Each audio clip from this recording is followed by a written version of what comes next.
চট্টগ্রামের Apple imperial হাসপাতালত পালিত হয়ে বিশ্ব টিকাদান সপ্তাহ 2025 এবারের প্রতিপাদ্য আছিল টিকা আজিয়া সুরক্ষা আগামী হালিয়ার প্রস্তুতি, যা বর্তমান ও ভবিষ্যৎ প্রজন্মর স্বাস্থ্য সুরক্ষাত টিকার অপরিসীম ভূমিকা তুলে ধরে। অনুষ্ঠানত প্রধান অতিথি হিসেবে উপস্থিত আছিল অ্যাপল ইম্পেরিয়াল হাসপাতালের চেয়ারম্যান ওয়াহিদ মালেক, হাসপাতালের CEO Helal Uddin, deputy chief of medical services ডাক্তার Fazli Akbar, senior consultant professor ডাক্তার মোহাম্মদ আকরাম হোসাইন, প্রফেসর ডাক্তার এ.কে.এম. রেজাউল করিম, ডাক্তার দিলানজিস, ডাক্তার মুজিবুল হক, প্রফেসর ডাক্তার মাসুদ আহমেদ, ডাক্তার জিয়াউর রহমান সহ হাসপাতালের বিভিন্ন বিভাগের চিকিৎসক, নার্স এবং স্বাস্থ্যকর্মীল। টিকাদান বিশ্ব টিকাদান সপ্তাহ টিকার গুরুত্ব ওনারা ব্যাখ্যান জানান। আর ইতিমধ্যে ওনারা গত যে করোনার 2020 সালে করোনার যে বিশাল ধাক্কা গিয়ে এতে আসলে আর হারে হারে বুঝিত ফাজিদের টিকাদান নান কত গুরুত্বপূর্ণ মানে মানুষের লাই। তো আর টার্গেট হল যে এই সরকারি যেসব আর সরকার খুবই এই ব্যাপারে আন্তরিক।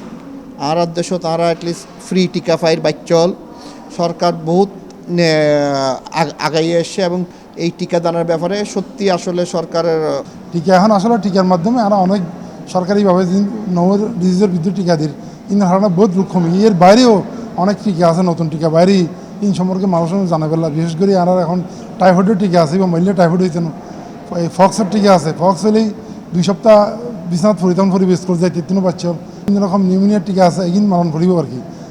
মানব সভ্যতার উন্নয়নের একটা মাইল ফলক। আপনি জানেন আমরা বিগত শতাব্দীর পর শতাব্দী অনেক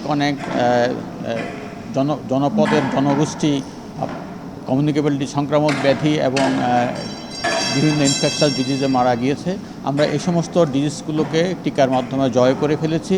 আমরা শিশু মৃত্যুর হার এবং প্রসূতিদের মৃত্যুর হার অনেক কমিয়েছি। অনুষ্ঠানত বক্তব্যে টিকাদানের গুরুত্ব তুলে ধরিয়ে হয় সময় মতো টিকা গ্রহণ ব্যক্তি, পরিবার এবং সমাজের সার্বিক সুস্থতাত গুরুত্বপূর্ণ ভূমিকা রাখে। আন্তরিকতা আছে। এখানে এমন কেউ নাই যে ভ্যাকসিন নেয় নাই, এবং ভ্যাকসিন কোনো ঔষধ না, এটা হলো যাতে অসুখ বিসুখ না হয়। এবং কোভিডের সময় আপনারা দেখেছেন যে এই ভ্যাকসিন দিয়েই কোভিড প্যান্ডেমিক যেটা তাড়াতাড়ি বন্ধ করা সম্ভব হয়েছিল।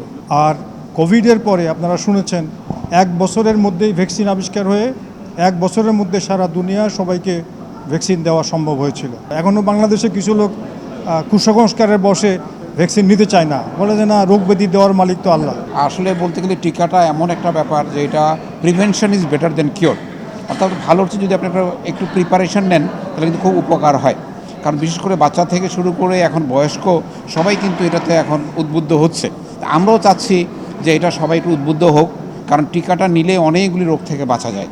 তা বিশেষ করে আমি চট্টগ্রামবাসীকে, আমার প্রিয় চট্টগ্রামবাসীকে একটা আহ্বান জানাবো যে আইন আরা ব্যাকে টিকা লই এবং টিকালে আরা উদ্বুদ্ধ করি, সবাই এটা নেক। C+ TV Chittagong.